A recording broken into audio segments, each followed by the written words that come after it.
Muy bien, pues Jamie está aquí, pero no sé dónde está ahora mismo. Ahí está. Esa es mi hija. Muy bien. Hoy toca Pentateuco, finalmente. No, clase.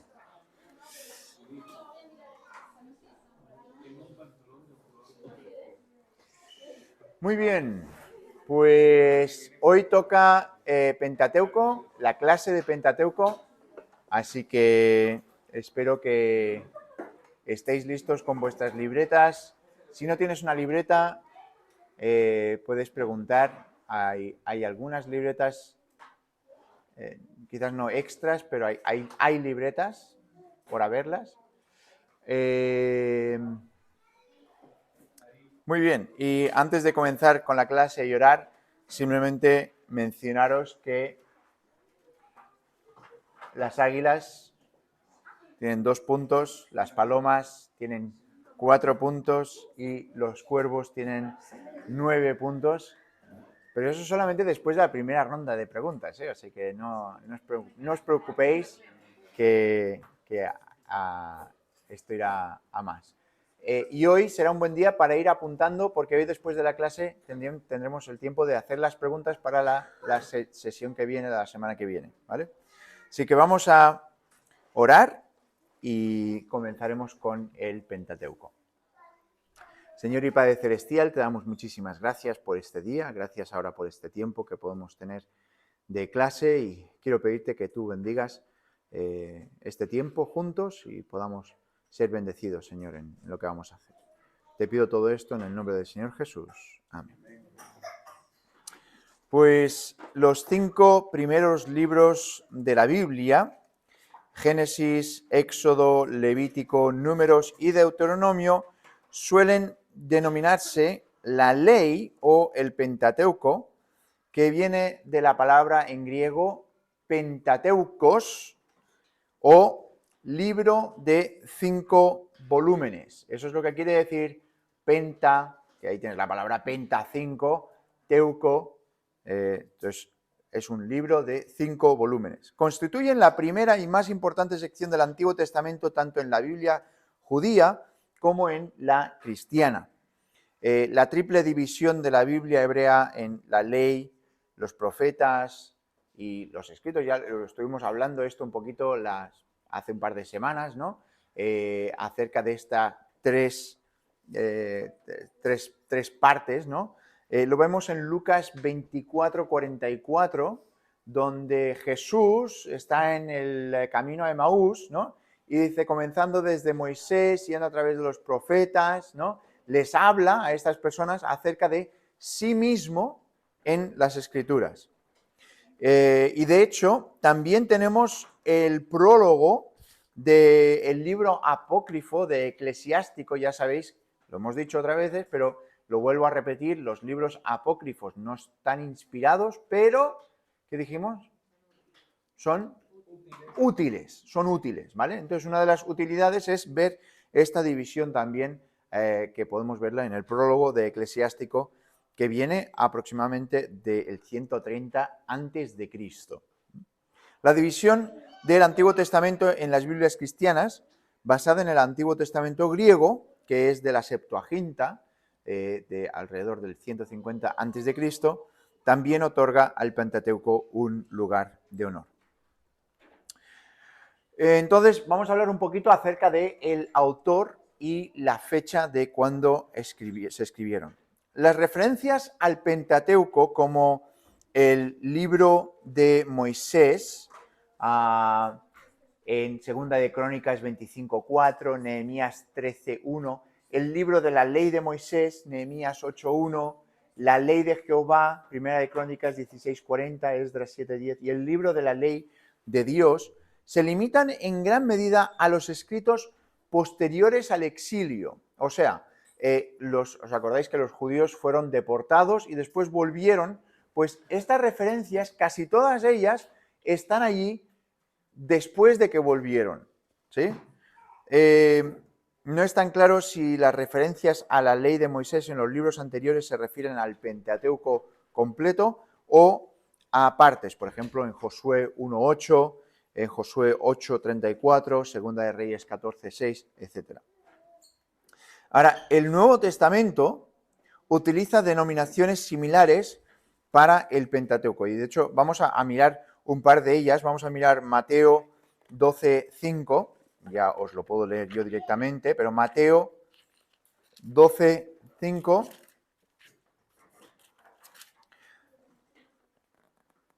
dice: ¿o no habéis leído en la ley, como en el día de reposo los sacerdotes en el templo profanan el día de reposo, son sin culpa?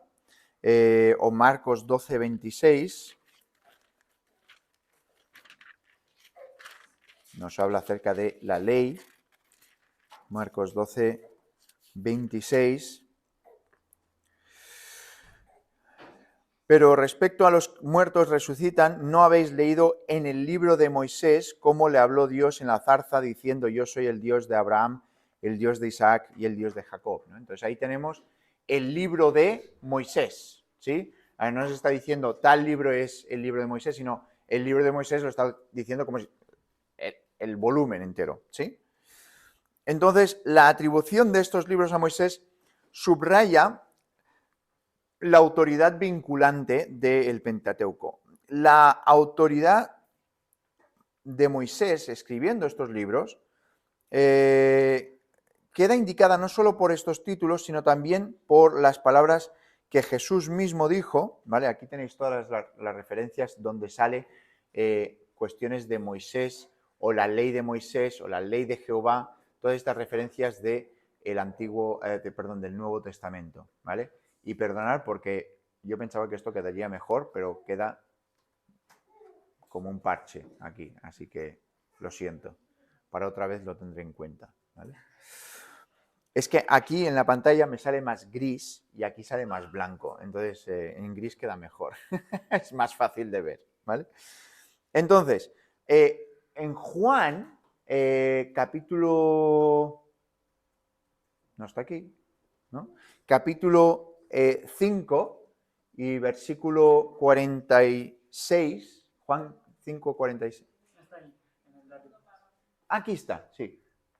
¿Vale? Juan 5, 46 es cuando Jesús mismo dice: Moisés escribió de mí, ¿sí? Con lo cual tenemos las palabras de Jesús diciendo que Moisés había escrito eso.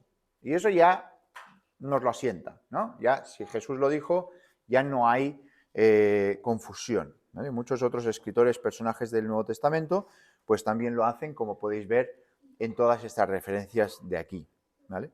El propio Pentateuco nos habla de la decisiva contribución de Moisés a su composición. Él escribió el gran código legal y pues su exposición de la ley en Deuteronomio también lo dice, que firmado por su propia mano, ¿no? Sin embargo, durante los 2 últimos siglos, como ha pasado con tantas otras cosas con la Biblia, ¿vale? Pues incluso esta autoría ha venido bajo ataque, ¿sí? Y os voy a comentar una que es la más prominente, ¿vale? Para que así por lo menos os suena, ¿vale? Y es que básicamente el Pentateuco viene de 4 documentos diferentes, ¿vale? Y que fue recopilado después por personas en el post-exilio, ¿no? Pues en el tiempo de Esdras y Nehemías. Y esto se hace en base a estas 4 cosas. La primera es, se llama la hipótesis documental, porque hay una variación de los nombres divinos en el vocabulario, hay duplicación de historias, leyes y diversas teologías, ¿vale? Entonces, este se llama hipótesis documental. Entonces, la variación viene, por ejemplo, en esto, ¿no? Pues que hay algunos que se llaman Yahwist, porque el nombre de Jehová, otro Eloísta, el nombre de Elohim, ¿vale? Después del Deuteronomio y después documentos sacerdotales. Estos 4 documentos Después se adaptaron y se hizo el Pentateuco como tal, ¿vale? Un mejunje de estos 4 documentos. Y esta es la teoría JEDP. Ahora, si tú lees en un comentario JEDP, ya sabes que el comentarista que te está haciendo ese comentario del Pentateuco no piensa que Moisés escribiera, ¿sí? O sea, esto es la alarma que te puede saltar. Marta tiene una pregunta. Fue una persona diferente, quizás era un sacerdote, quizás era alguien más, y de hecho no se sabe quién lo escribió, pero después, en el tiempo de Esdras y Nehemías, se hizo un mejunje y se hizo lo que conocemos como el Pentateuco ahora, ¿sí? Intercalando las historias y como, por eso, como hay duplicación de historias, ellos dicen, ¿no? O, por ejemplo, duplicación de leyes, donde Levítico sale algo, ¿no? Lo que nos ha pasado ahora en Levítico, que capítulo 6 está volviendo a decir todo lo que ha dicho en capítulos 2 al 5, ¿no? Y lo vuelve a mencionar otra vez, ¿sí? Entonces, son estas creencias, ¿vale? Sobre la base de las formas literarias y las pruebas arqueológicas, ha quedado claro, por eso, que esta teoría no tiene fundamento, porque de hecho lo que ellos decían de que en el tiempo de Esdras y Nehemías es cuando se había hecho todo este mejunje, se han encontrado documentos previos a ese tiempo que ha consolidado el hecho de que el Pentateuco se había escrito mucho antes de tiempo de Esdras y Nehemías, ¿vale? Ahora, algunos estudiosos creen que no eran autores, sino redactores, que eran personas que cogían ese contenido y lo adaptaban, y por eso hay estas incongruencias, ¿vale? Ahora, hablar de Moisés como el autor del Pentateuco es decir que él fue la fuente fundamental y la autoridad del Pentateuco, ¿sí? Y que los libros del Pentateuco se compusieron originalmente en gran medida a las formas que existen hoy durante la vida de Moisés. O sea, que el Pentateuco, como lo tenemos nosotros, lo escribió Moisés en su gran medida. Ahora vais a entender lo que estoy diciendo con esto, ¿vale?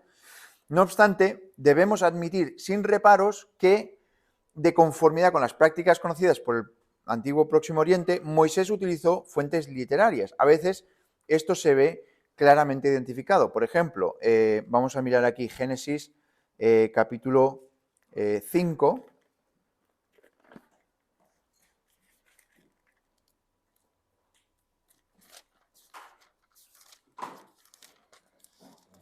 Génesis 5.1.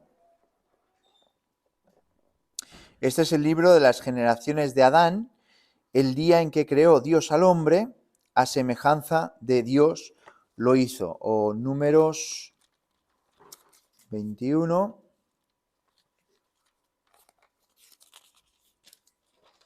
Y versículo 14. Por lo tanto, se dice en el libro de las batallas de Jehová. Entonces ahí lo que está diciendo es que no está hablando Moisés directamente como si él fuera el autor, sino primeramente está diciendo, estos son los libros de la genealogía de Adán, y ahora está diciendo los libros de las batallas de Jehová, ¿sí? Por lo tanto, tenemos unas fuentes literarias, está hablando de otras personas. Ahora bien, pregunta, ¿estaba Moisés cuando se creó el mundo? No, gracias, ¿vale? Algunos de vosotros todavía estabais procesándolo, ¿vale? Pero aquí tenemos un no muy claro, vamos a tomar este no, ¿vale? Por lo tanto, Génesis 1.1 al 2.25, Moisés no estaba allí. Alguien le tuvo que explicar esto a Moisés, ¿sí? Porque Moisés no estaba allí. Moisés no sabía toda la historia de Abraham porque no estaba allí. Él tuvo que escucharlo de alguien más, ¿sí? Por lo tanto, es muy posible que Moisés recopilara estas historias y las escribiera después de que hubieran ocurrido. Y de la misma forma, otras personas, perdón, se me ha ido aquí, lo vuelvo a poner, perdón. De la misma forma, hay pasajes que podemos concluir ciertísimamente, como por ejemplo Génesis 36, Génesis 36,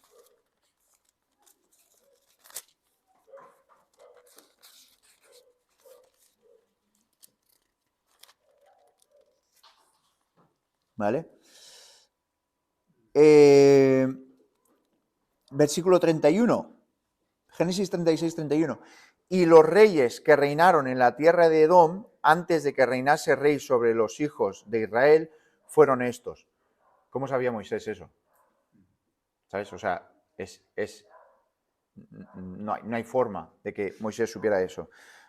Otro muy claro, por eso estamos diciendo que sí que es verdad que hubieron algunas personas que añadieron quizás algún versículo, alguna cosita por aquí y por allí, para después acabar de completar el Pentateuco. Lo digo porque el hecho de que pasen estas cosas no quiere decir que el resto del Pentateuco fuera escrito, sino que específicamente en estas donde Moisés no hubiera sabido. O, por ejemplo, esta es muy evidente, Deuteronomio 34, todo el capítulo, ¿vale? Básicamente, ¿por qué? Versículo 5 dice, y murió allí Moisés, siervo de Jehová, en la tierra de Moab, conforme al dicho de Jehová. Y lo enterró en el valle, en la tierra. Moisés, desde la tumba, está escribiendo el último capítulo de Deuteronomio. No, esto fue añadido después, ¿sí? Póstumamente. Entonces, el hecho de que pase esto no quiere decir que el resto no siga esa autoría, ¿vale? Se le atribuye a Moisés. De hecho, es muy interesante, en la nueva versión internacional, muchos de estos pasajes, así que son muy pocos, pero los ponen entre paréntesis, los ponen como si fuera alguien más escribió esto, ¿sí? Así que eso es algo curioso también, ¿vale?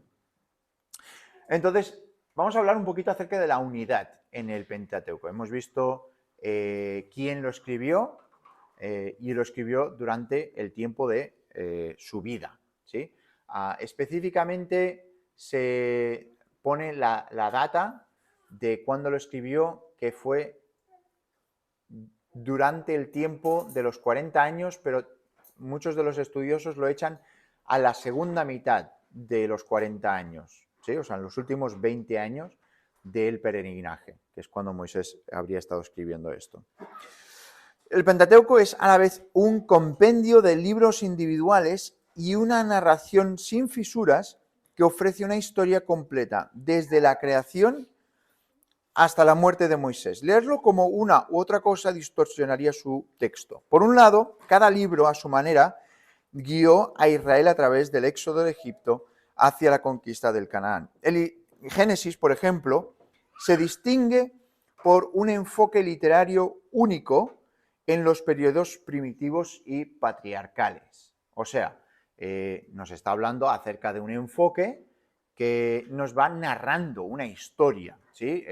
De hecho, el libro de Génesis es emocionante leerlo, ¿eh? Puedes ir una historia tras otra y vas aprendiendo de estos y de otros y dices, madre mía, cómo he hecho esta cosa, ¿no? Y es muy fácil de leer porque es narrativo, ¿sí? Y establece pues el telón de fondo de los relatos del Éxodo, de la conquista. Y el Éxodo, el libro de Éxodo, destaca el liderazgo de Moisés, la ley, el tabernáculo. Es pues un relato no tan narrativo como el de Génesis, pero aún sigue siendo parte de la historia. Después llegamos al Levítico, que es un manual claramente sacerdotal para guiar el culto en Israel. Este ya cuesta un poquito más de leer, ¿vale? Cuesta un poquito más porque ya no es tan narrativo, ya no es tan una historia, te da un poquito más de detalle, ¿sí? Un poquito más de, ya lo estamos viendo, ¿verdad? En los cultos por la mañana, algún domingo por la mañana que dices, ok, quizás demasiada información, ¿no? Aquí, pero les hacía falta saberlo esto porque era un manual de instrucciones.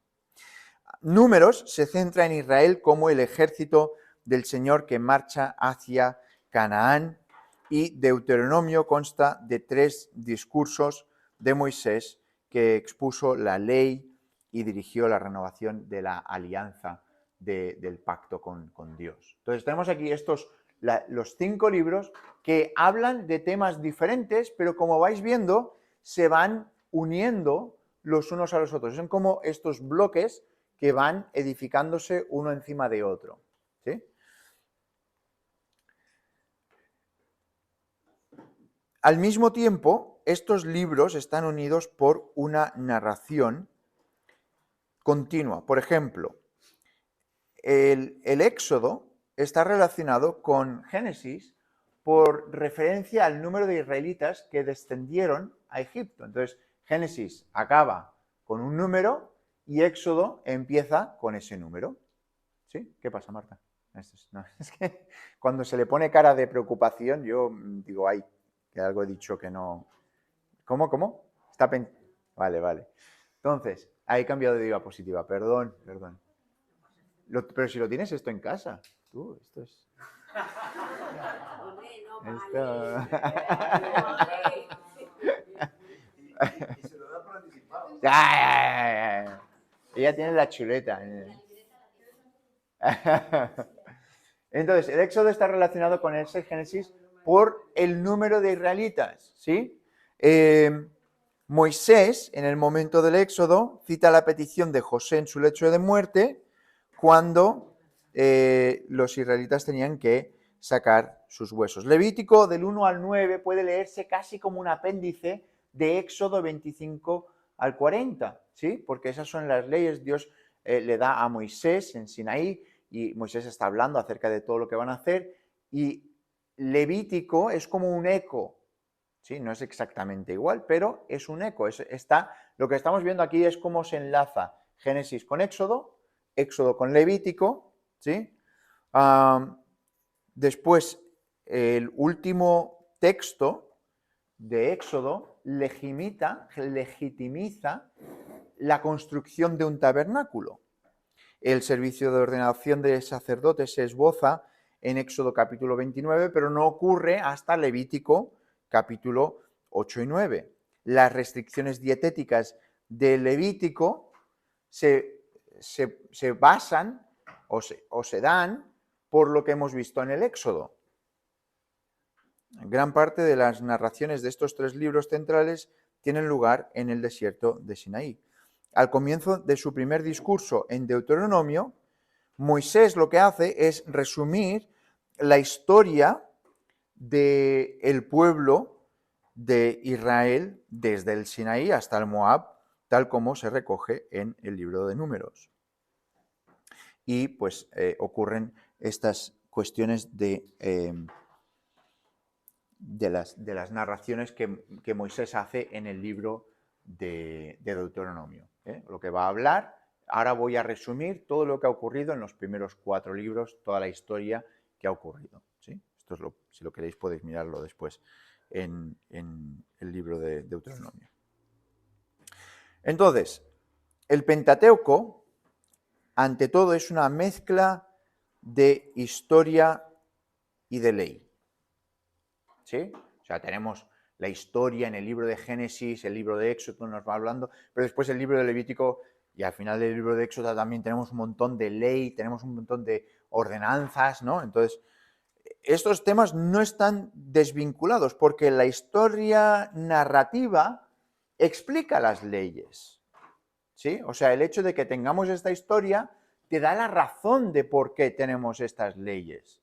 El hecho de que estemos entrando en una tierra de Canaán con personajes que no adoran a Jehová, nos dice por qué tenemos que tener unas leyes de pureza, por qué tenemos que santificarnos, por qué tenemos que apartarnos de en medio de ellos. ¿Sí? Por ejemplo, la ley sobre la circuncisión aparece en el relato del anuncio de la alianza de Dios con Abraham.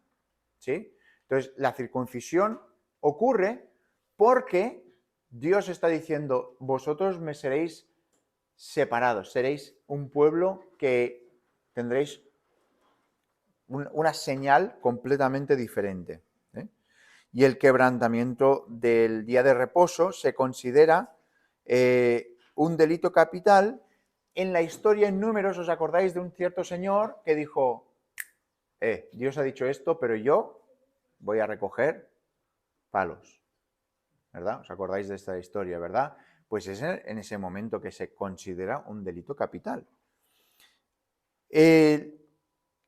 Como hemos dicho, la gran historia del Pentateuco se refiere a los pactos de Dios con los patriarcas, la posterior liberación de sus descendientes, ahora que ya es una nación de Egipto, y a su obligación de cumplir las leyes de Dios. Entonces, tenemos aquí tres cosas específicas, ¿sí? Los pactos de Dios con los patriarcas, la liberación de sus descendientes, que es una gran nación, y su obligación de cumplir las leyes de Dios. Si queréis, podemos resumir el Pentateuco de esa forma, ¿sí? Pactos de Dios, liberación y obligación. No sé si estáis viendo aquí que os estoy dando pistas para vuestras preguntas de después, ¿no?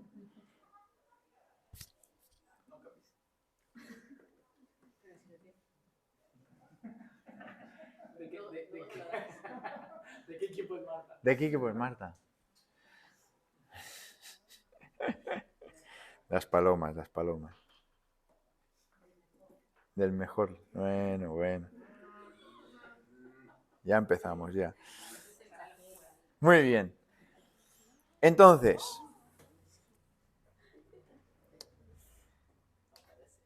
Génesis termina con el ataúd de José en Egipto. El Éxodo acaba con la nube gloriosa que les guiaba sobre el tabernáculo en el desierto de Sinaí. Levítico acaba con este resumen de que estos son los mandamientos que Jehová dio a Moisés en el monte Sinaí para los israelitas. Números acaba con casi idéntico ese versículo, pero ahora lo dice en las llanuras de Moab. Podríamos decir los mandamientos 2, Moab Edition, ¿vale? Y después Deuteronomio con el entierro de Moisés y también con la promesa de un sucesor, que sabemos todos que es Josué. Jesús en hebreo, vale, aceptamos pulpo. Pero es curioso porque aquí tenemos un ataúd y aquí, aunque nos lo diga, pero también tenemos un ataúd, ¿vale? Pero no tenemos un ataúd porque no se nos dice, pero aquí hay un muerto, ¿sí? José y Moisés, ¿sí? Entonces, esta progresión espacial y temporal de Egipto hasta el Sinaí se remonta al llamado de Abraham aquí, antes de que ocurriera esta idea.